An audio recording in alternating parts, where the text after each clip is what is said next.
May 6 na pagkaing akala natin ay masustansya, pero unti-unti na palang nagiging lason sa inyong kidney? Iwasan ito. Panoorin ang buong detalye sa ating pinakabagong video. Mga kagabay, alam niyo ba na ang mga pagkaing nasa harap niyo ngayon ay itinuturing nating superfoods? Pero mag-ingat po tayo. Dahil para sa ating mga kidney na pagod na at nangangailangan ng higit na kalinga, ang mga pagkaing ito na akala natin ay nagbibigay ng lakas, ay siya palang unti-unting nagiging lason sa ating katawan. Ako po ang inyong gabay, dito sa Gintong Gabay. Sinasabi ko po ito sa inyo ng may pagmamahal, dahil ayoko pong magulat na lang kayo sa inyong susunod na lab test. Tulad ng isang Thai na nag-comment na mataas daw ang kanyang creatinine. Marami sa atin ang kumakain ng tama, umiiwas sa matataba. Pero bakit tumataas pa rin ang ating creatinine? Bakit namamaga pa rin ang aking mga paa? Baka dahil po ito sa 6 na pagkaing tatalakayin natin ngayon. Lalo na po ang pang-6 na pagkain. Isang bagay na halos lahat tayo ay mayroon sa kusina at madalas nating ihanda para sa ating pamilya dahil akala natin ay ito ang pinakamasustansya. Panoorin niyo po ito ng mabuti hanggang sa dulo dahil ang impormasyong ito ay maaaring magligtas sa inyo mula sa panganib ng dialysis. Paalala lang po, ang gabay na ito ay nakatuon sa mga may iniindan sa bato at sa mga nag-aalaga sa kanila. Simulan natin sa food number 1, ang spinach. Alam ko po ang iniisip nyo. Si Papay nga ay lumalakas dahil dito, di ba? Totoo po na ang spinach ay punong-puno ng vitamin A, C at iron. At walang problema po iyon para sa taong malusog ang katawan. Pero kung ang inyong mga bato ay may kahinaan na, ang spinach ay maaaring maging mitya ng inyong pag-inda. Ang oxalates po ay parang maliliit na kristal. Sa normal na tao, nailalabas ito sa ihi. Pero kapag ang ating kidney ay hindi na kasing talas ng dati, ang mga kristal na ito ay nagsasama-sama sa loob ng ating bato at nagiging kidney stones. At kapag nagkaroon tayo ng bato, mas nahihirapan ang ating kidney na mag-filter ng dumi na nagiging sanhi ng pamamaga at impeksyon. Tip ni Gintong Gabay. Kung gusto niyo po ng green leafy vegetables, subukan niyo po ang repolyo o cauliflower. Mas mababa po ang oxalates nito at mas friendly sa inyong bato. Dito naman tayo sa pangalawa, mga pagkaing madalas na irerekomenda para sa mga may diabetes o gustong magbawas ng timbang, ang brown rice at whole wheat bread. Marami sa inyo ang nagulat, no? Sasabihin ninyo, Doc Reyna, pinapalitan ko nga ang puting kanin ng brown rice dahil mas healthy daw ito. Tama po kayo kung asukal sa dugo ang pag-uusapan. Pero pagdating sa kidney, mag-ingat po tayo. Ang mga whole grain na ito ay naglalaman ng napakataas na antas ng mineral na tinatawag na phosphorus. Sa isang malusog na katawan, balanse ang phosphorus at calcium para sa matitibay na buto. Ngunit ang isang humihinang kidney ay nahihirapang mag-alis ng labis na phosphorus sa ating dugo. Ang brown rice at whole wheat ay siksik sa phosphorus at potassium. Ang phosphorus po ay parang dagdag trabaho para sa ating kidney. Kapag marami tayong phosphorus sa dugo at hindi ito mailabas ng ating bato, hinihigop nito ang calcium mula sa ating mga buto. Kaya napapansin nyo, ang mga may problema sa kidney ay madalas ding sumasakit ang mga buto o madaling mabalian. Sa pagkakataong ito, mga Nay at Tay, ang white rice o puting kanin ang mas ligtas na opsyon. Mas konti ang trabaho ng inyong kidney, mas makakapahinga ang inyong katawan. Dumako naman tayo sa pangatlo, ang ating paboritong prutas sa almusal o merienda, ang saging. Ang saging ay napakainam para sa puso at sa mga may alta presyon dahil mayaman ito sa potassium. Nakakatulong ito sa pagbaba ng blood pressure. Pero tandaan po natin ang gintong tuntunin. Ang gamot sa puso ay maaaring maging lason sa mahinang kidney. Ang potassium ay isang uri ng electrolyte na nagpapatakbo sa ating mga kalamnan, lalo na sa ating puso. Ang kidney ang nagsisilbing traffic cop na nagbabantay para hindi sumobra ang potassium sa dugo. Kapag ang kidney ay hindi na gumagana ng 100%, ang potassium ay mabilis na umaakyat. Kapag ang ating kidney ay hindi na 100% ang kondisyon, nahihirapan itong ilabas ang sobrang potassium sa ating dugo. Ang tawag po dito ay hyperkalemia. Ang panganib po nito, maaari itong magsanhi ng mabilis o irregular na tibok ng puso. Kung minsan, ang panghihina na nararamdaman nyo sa inyong mga binti ay dahil na pala sa sobrang potassium na hindi na ilalabas ng inyong bato. Tip ni Gintong Gabay: kung naghahanap po kayo ng prutas na hindi masyadong mabigat sa kidney, mainam po ang mansanas, kapol, o kaya naman ay pinya. Mas ligtas po ito sa inyong potassium levels.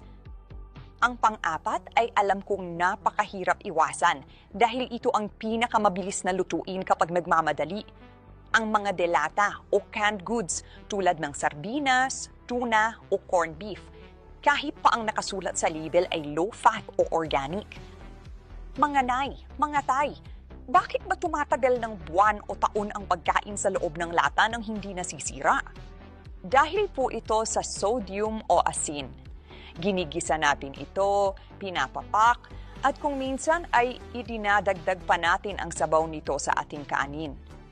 Ang isang maliit na delata ay maaaring maglaman na agad ng halos kalahati ng kabuuang sodium na kailangan ng isang tao sa buong araw.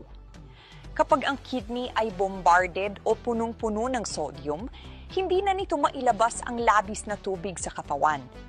Dito na po nagsisimula ang pagmamanas ng inyong mga paa, ang pagmamanas ng mukha pagkagising sa umaga, at ang biglaang pagtaas ng inyong blood pressure.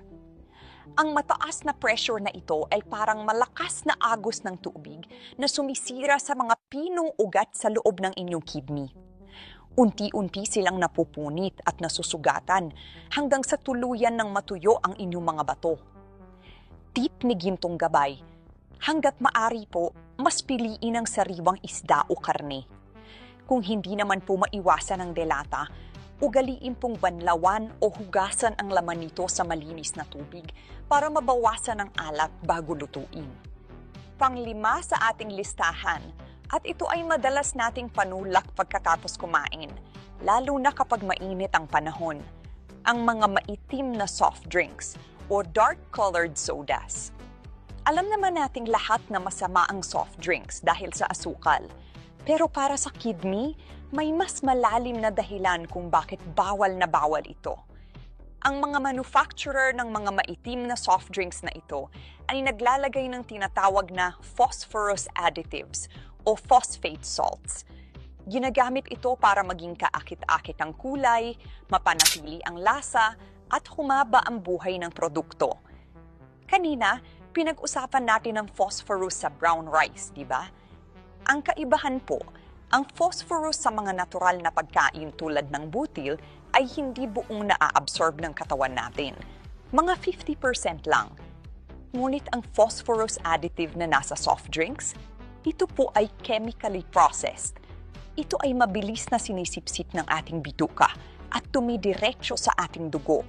Isang bagsakan, parang binaha ang inyong kidney ng kemikal na hindi naman kailangan ng katawan. Ang kemikal na ito ay direktang nagpapadali sa pagkapagod ng mga filter ng inyong kidney. Kaya pakiusap, mga anak na nag-aalaga sa inyong mga magulang, palitan na po ng malinis na tubig ang mga soft drinks sa hapagkainan. Tip ni Gintong Gabay: ang pinakamainam pa rin pong inumin ay ang malinis na tubig o kaya ay ang mga natural na kidney cleansers na tinalakay natin sa ating nakaraang video. At narito na tayo sa pang-anim. Ang binanggit ko sa inyo kanina na maramang na paboritong almusal ng inyong mga apo o kayo mismo, ang mga processed meats tulad ng hotdog, longganisa, tocino at ham. Ito ang tinatawag kong triple whammy o tatlong magkakasunod na suntok sa kalusugan ng inyong kidney. Bakit triple whammy? Una, napakataas nito sa sodium para sa lasa at preserbasyon. Pangalawa, puno ito ng phosphorus additives at nitrates na kemikal. At pangatlo, ito ay gawa sa processed animal protein.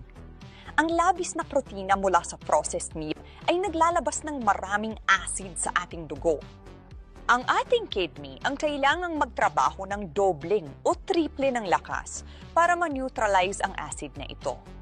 Para niyo pong pinatakbo ng marathon ang inyong kidney ng walang pahinga.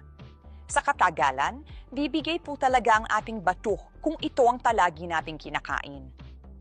Tip ni Gintong Gabay. Mas mainam po na kumain ng plant-based proteins tulad ng tokwa o kaya ay sariwang isda sa tamang dami. Mga nay, mga tay, alam ko po ang nasa isip ninyo ngayon. Gintong Gabay, parang wala na yata kaming pwedeng kainin. Huwag po kayong mag-alala. Hindi ko po kayo gustong gutumin. Ang layunin natin ay palitan ng masama ng mabuti para sa inyong kidney. Narito ang inyong kidney-friendly swaps. Una, mula sa spinach tungo sa repolyo o sayote.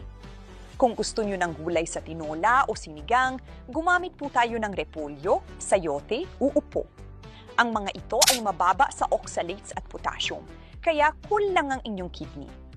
Ikalawa, mula sa brown rice tungo sa white rice. Opo, tama ang narinig nyo. Kung may problema na sa kidney, mas ligtas ang puting kanin dahil mas mababa ito sa phosphorus. Piliin lang po ang tamang dami, lalo na kung may diabetes. Ikatlo, mula sa saging tungo sa mansanas o pinya. Ang mansanas ay may pectin na nakakatulong pa nga sa pagbaba ng kolesterol at proteksyon sa kidney. Napaka-refreshing pa nito. At ang ikaapat, mula sa processed meat tungo sa sariwang isda o itlog. Ang puti ng itlog o egg whites ay itinuturing na gold standard ng protina para sa kidney dahil wala itong phosphorus na katulad ng sa karne. Mahalagang tip. Bago po ninyo baguhin ng tuluyan ang inyong diet, ugaliin po nating uminom ng sapat na tubig. Hindi labis, hindi rin kulang. Depende sa payo ng inyong doktor. At tandaan, ang moderation o pagkain sa tamang dami ang susi. Kahit healthy ang isang pagkain, kung sobra-sobra, maaari pa rin itong makasama. Mga kagabay, ang pangangalaga sa ating kidney ay hindi lang tungkol sa pag-iwas sa sakit. Ito ay tungkol sa pagpapahalaga sa buhay na ibinigay sa atin ng may likha para mas matagal pa nating makasama ang ating mga anak at apo. Ang 6 na pagkaing binanggit ko, ang spinach, brown rice, saging, delata, dark sodas at processed meats, ay hindi naman kailangang katakutan, kundi kailangang iwasan o limitahan ng may karunungan. Tandaan po natin, ang ating katawan ang nag-iisang tahanan na mayroon tayo, kaya alagaan natin ito habang may pagkakataon pa. Bago po tayo magtapos, may munting pakiusap po ako. Kung nakatulong po sa inyo ang video na ito, pakiclick lang po ang like button at i-share nyo rin po ito sa inyong mga kaibigan at mahal sa buhay. Baka may kakilala kayo na mahilig sa delata o saging na kailangang makarinig nito. At para sa ating question of the day, sa 6 na pagkain tinalakay natin, alin po dito ang pinakapaborito ninyo na susubukan ninyong iwasan simula ngayon? I-comment nyo po ang inyong sagot sa ibaba kasama ang inyong lokasyon. Binabasa ko po ang inyong mga comments at ipinagdarasal ko po ang inyong kalusugan. Muli, ako po ang inyong Gintong Gabay, nagpapaalala na ang tamang kaalaman ay susi sa mahabang buhay. Hanggang sa susunod po nating pagkikita, mahal ko po kayong lahat. Pagpalain po tayo ng puong may kapal.